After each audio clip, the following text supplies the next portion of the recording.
The Arizona State Sun Devils knock off previously undefeated Texas Tech in Tempe. As the late Mike Leach once said, never underestimate the magical powers of a Sun Devil. What's up, kinfolk? It's RJ Young. I am not on a step mill. If this is your first time watching, adapt and respond. Thank you for joining us here. We talk college football year round. If you're into that, go ahead and hit that subscribe button, like this video, and answer the question in the comments below. Did you expect Arizona State to dispatch previously undefeated and 6-0 Texas Tech in Tempe this afternoon? Because that is exactly what happened. Outstanding game by Sam Leavitt, who has proven that Arizona State is a great football team when he's on the football field. 28 of 47 for 319 yards, sacked 4 times, but he was absolutely dealing, man. He threw 10 passes that were caught to Jordan Tyson, who was playing hurt. 10 catches for 105 with a TD. He threw another 3 to, Jaron Hamilton, who had 101 receiving yards in this game. And not last, but certainly not least, was Jesus Gomez, who was 4 of 4 on his field goal attempts this afternoon, and they needed every one of them. One of the things I was actually interested in was which kicker was going to make it through on this one, because it felt to me like we're going to leave it into a kicker's hands here at the end, if at all possible. And it didn't go that way. Like, Texas Tech never got an opportunity to get their place kicker on the field, which goes to show you just how great Arizona State's last drive was. They're down by 3, and they're not playing for 3. They're playing for 6. They get inside the goal line. They score with about 34 seconds left to play, and it feels like just enough. They also took advantage of Will Hammond in a way that I didn't think he was going to be able to get taken advantage of. Frankly, I thought Will Hammond would be the better quarterback between him and Baron Morton, and you can see now why it doesn't necessarily feel that way for Texas Tech, who goes on the road, gets his first start on the road, and it's hard. It's 22 of 37 for 167, 2 TDs and a pick, but it's also not playing in the friendly confines of Jones, and playing in Tempe is difficult, and that is what Kenny Dillingham was asking for going into this week. He said, look, that is potentially a top 5 program. They beat us. That's the number 7 team in the country. They are undefeated. That is a great football team, but we have a tremendous opportunity to create an outstanding atmosphere here at Arizona State. We just need people to show up, and show up they did, and they were getting rowdy. Nobody cares in the Big 12 that the university is going to get fined $50,000 for rushing the field. That's not their money. They don't care. They're going to do what they're going to do. And if you don't know, Arizona State is one of the party schools in this country. So if you are Sam Leavitt, you're not buying any drinks for the rest of the weekend, dog. If you're Jordan Tyson, you're not buying no drinks for the rest of the weekend. They were also awesome on defense. They held Texas Tech to 6 of 16 on third down. That is remarkable, given what Texas Tech has shown its ability to be. And when we're talking about going on third down, Anna couldn't run the football to save their lives there at the end. Even as Cameron Dickey had gone for over 260 yards rushing the previous week, he was held to 9 carries for 40 yards today, because it felt like Texas Tech was always playing from behind. Arizona State led this game 19-7 for far too long.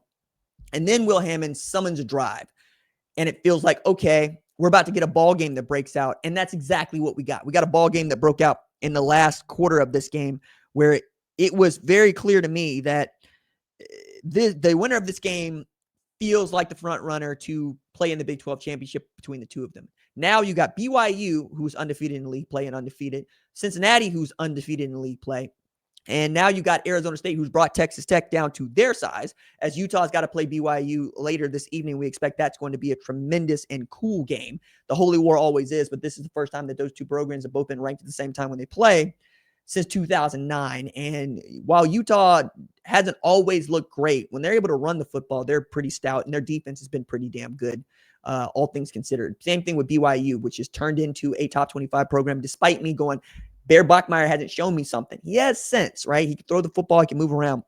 And then the Big 12 is topsy-turvy. Going into this season, we had said it's going to be tough to win in the Big 12. Every team in this conference is probably going to have at least 2 losses. You saw Central Florida go down to go to work on West Virginia. My goodness, dude, that retread game was one-sided. Scott Frost absolutely handing it to Rich Rod in that one, as Rich Rod's still trying to figure out how to be Power 4 head coach in this new era of name, image, and likeness, revenue sharing, and immediate transfers in the transfer portal.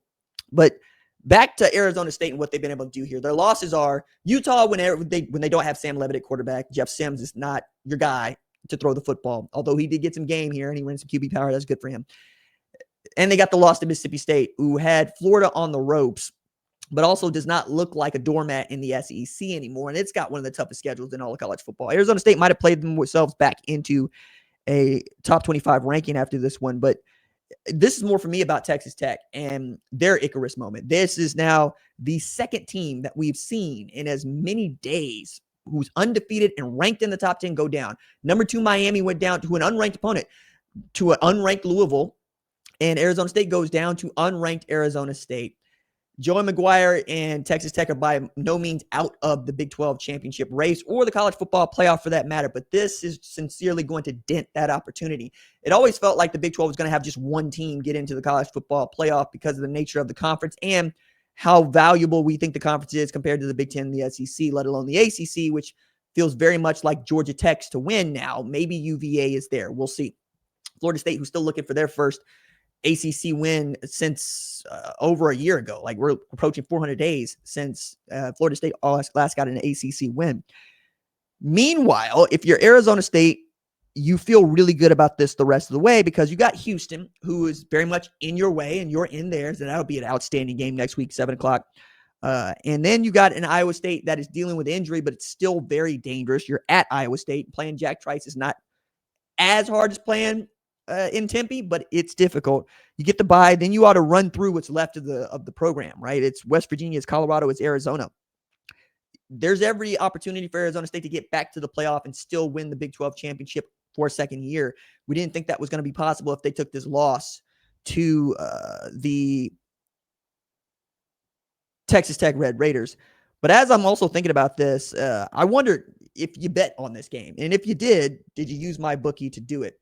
Because the show here, Adapt and Respond, is partnering with MyBookie for the rest of the college football season. And because we're partnered with MyBookie, they're giving us promo code, which is my name, RJ Young, all one word, all caps. It's in the description below. If you use it when you go to mybookie.com, they will cover your bets up to $500 when you opt in for your bet back bonus token, which means that if you play and you miss, they'll cover it and you can play again.